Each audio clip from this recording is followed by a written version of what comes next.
They emerged from the shadows, the deadliest special forces in the medieval world.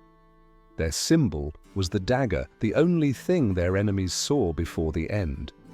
Experts in disguise and masters of stealth, they struck from nowhere, appearing like ghosts and leaving a trail of terror that was more powerful than any army. This is the story of how a tiny, persecuted community challenged the most feared warlords of their day.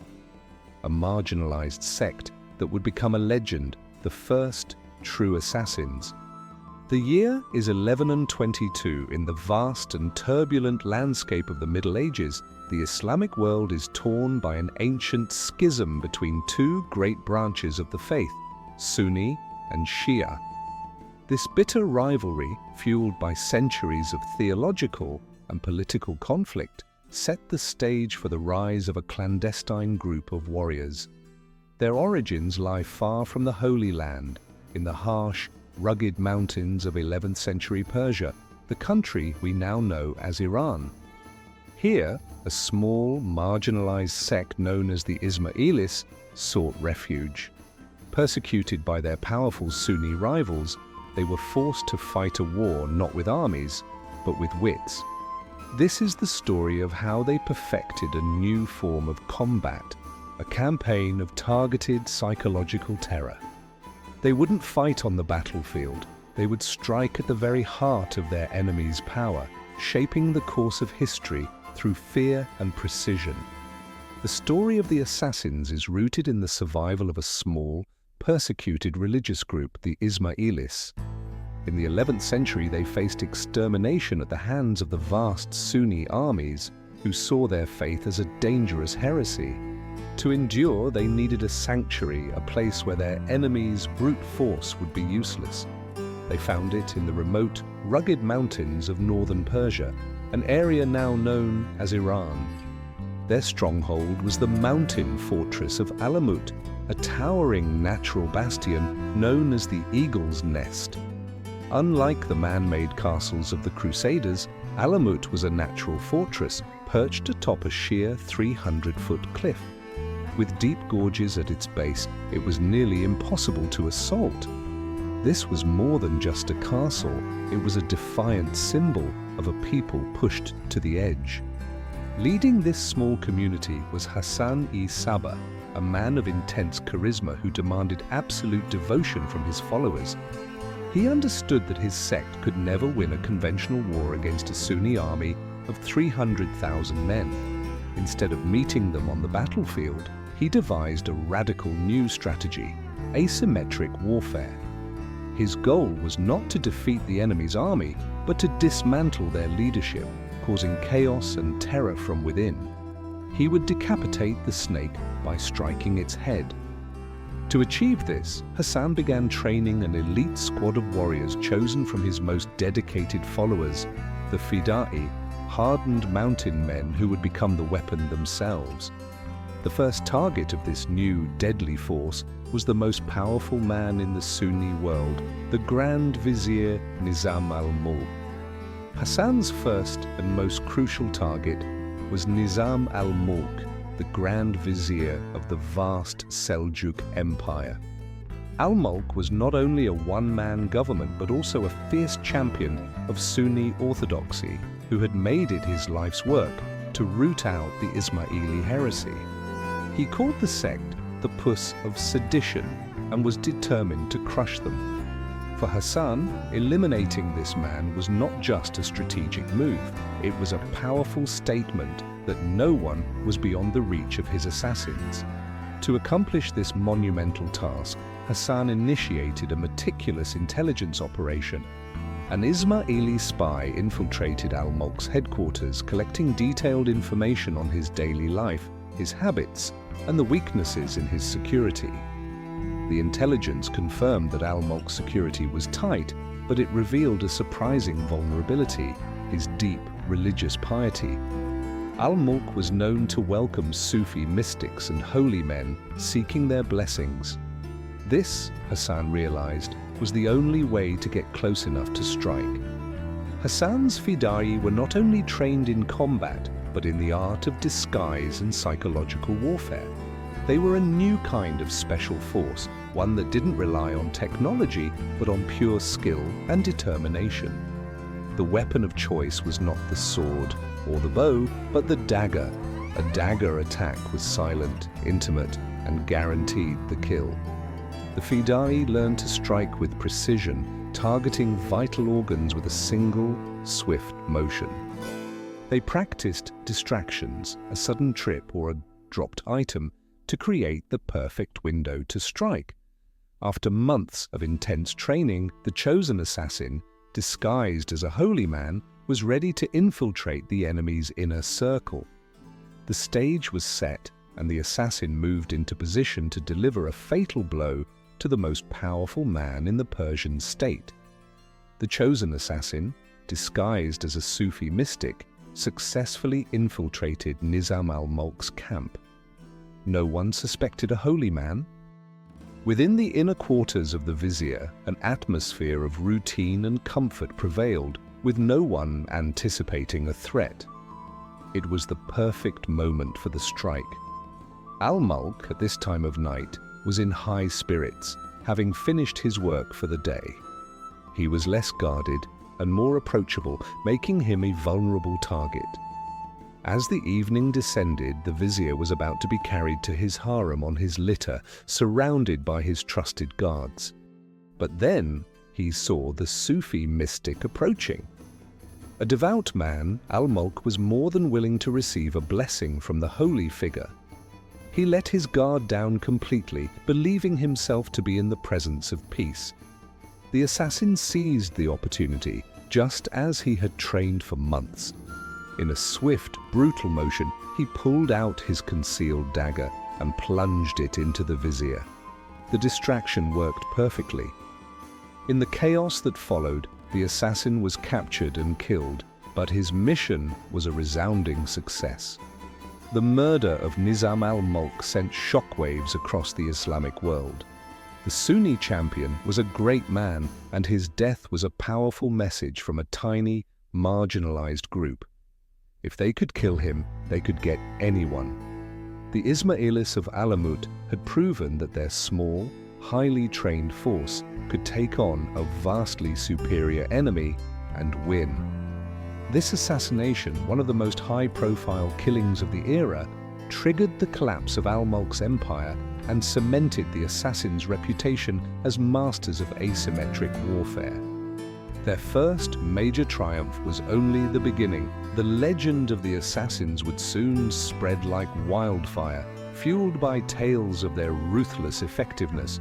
The murder of Nizam al-Mulk was more than just a successful mission. It was a powerful opening act that triggered a wave of terror and psychological warfare across the region. Over the next few years, Hassan's assassins carried out at least 25 assassinations, each one more audacious than the last. They became masters of infiltration, appearing and disappearing like ghosts. They could change their methods with every new target, but one thing remained constant. They always killed with a dagger. This unwavering precision made their attacks feel both personal and inevitable. The assassins were pioneers of a new type of conflict. They proved that a small, highly trained group could take on a vastly superior enemy and win. They were among the first to use asymmetric warfare as a primary strategy, focusing on high-impact, targeted strikes rather than costly, conventional battles.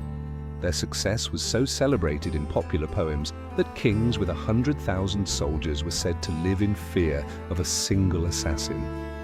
This wave of attacks had a devastating secondary effect. It created an atmosphere of pervasive dread. The Ismailis knew that the essence of terrorism is not about the number of people you kill, but the psychological impact you create. The most terrifying aspect of their strategy was the willingness of the Fidai to embrace death. Unlike ordinary soldiers, these men were fearless. Their absolute devotion to their mission made them truly terrifying adversaries, and the echoes of their methods resonate with us even today. But with their growing success came a new wave of propaganda, as their enemies began to twist the truth and spread a myth that would define them for centuries. As the assassins' power grew, so did the fear and confusion they inspired. Their Sunni enemies, unable to defeat them on the battlefield, resorted to a campaign of disinformation to discredit them. They spread rumors of a secret group of brainwashed killers living in the mountains. The assassins were painted as deviants, drug users, and crazy fanatics. These stories were incredibly effective, twisting reality and creating a myth that has endured for centuries. Both Muslim and Christian chroniclers began to embellish the tales, speaking of young killers manipulated by an evil leader. They claimed the assassins were under the influence of drugs, particularly hashish. This gave rise to the name Hashashin, meaning users of hashish. While modern historians largely discredit this claim, arguing that such intricate, high-stakes missions required a clear mind, the name stuck. It morphed over time into the word we use today for a political killer, assassin. The myth only enhanced their terrifying reputation. The assassins didn't just kill, they shattered the confidence of rulers and their guards. They showed that trust was an illusion, and that anyone, anywhere, could be an enemy agent. Their methods were a stark contrast to the indiscriminate violence of modern terrorism. The Fidai struck with a chilling, almost surgical precision, targeting specific individuals to avoid collateral damage. Their disciplined, professional approach was what made them so effective and so feared. Their influence would soon extend far beyond Persia, as a new power struggle in the Holy Land pitted them against one of history's greatest warriors. 50 years after their rise in Persia, the Ismaili assassins established a new stronghold in the mountains of northern Syria. They seized a network of castles, including the fortress of Masyaf, to protect their growing community. Their numbers swelled to 60,000, but their new home placed them in the heart of an even more dangerous conflict, the centuries-long power struggle between Sunni Muslims and Christian Crusaders for control of Jerusalem. The Grand Master of the assassins in the Holy Land was Rashid ad-Din Sinan, a man as charismatic and demanding as Hassani Sabah himself. He was highly intelligent, and stories of his supernatural abilities earned him absolute obedience from his followers. Sinan recognized that to survive, he could not align with either side. He needed to strike at the most powerful man in the region, the very person who posed the greatest threat to his people, the Sunni leader, Saladin. Saladin was the greatest warrior of his age, a fanatical champion of Sunni orthodoxy who had already won a string of victories against the Crusaders and sought to unite the entire Near East under his rule. He was a ruthless enemy of heretics, making him the #1 target on the assassins' list. Just as they had done with Nizam al-Mulk, Sinan's network began to gather detailed intelligence on Saladin's security.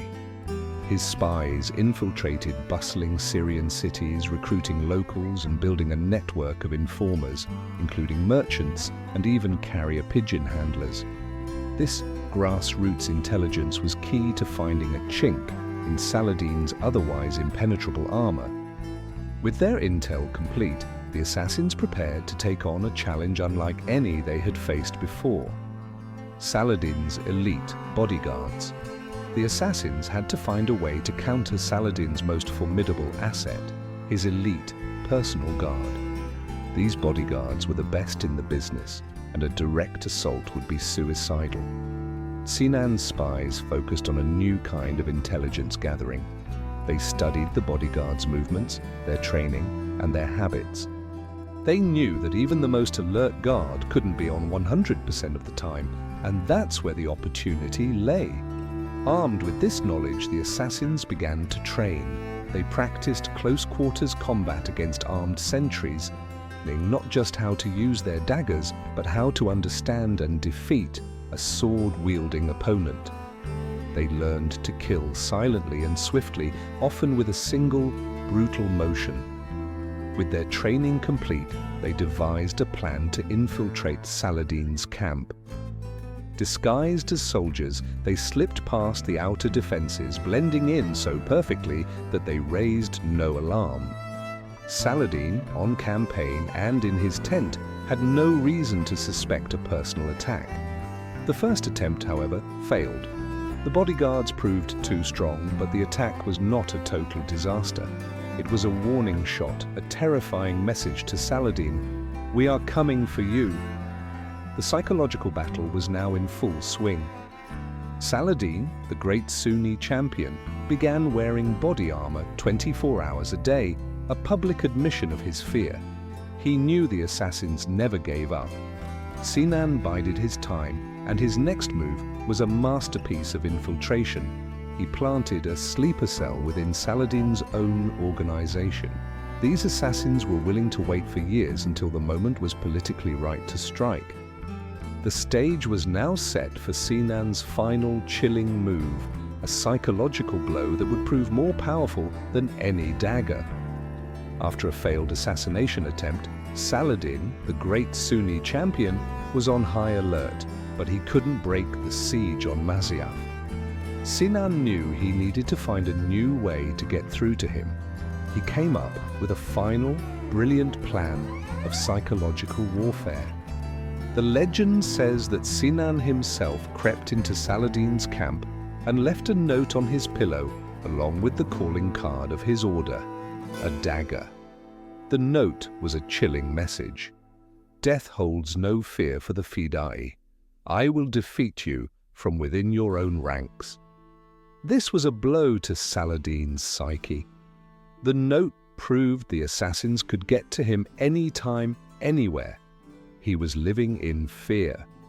A few days later, Sinan sent an emissary to negotiate, insisting he must speak to Saladin alone.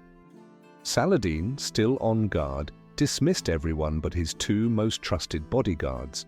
The emissary then played Sinan's trump card. He turned to the guards and asked, "If I order you now to strike this man down, will you do it?" In that shattering moment, Saladin's worst fear was confirmed.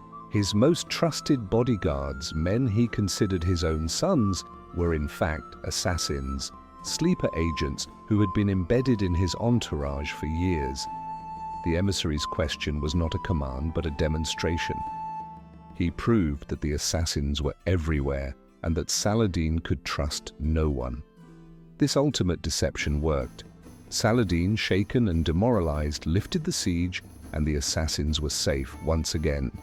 The assassination of Conrad of Montferrat and the terrifying psychological victory over Saladin would be the final triumphs of the assassins' golden age.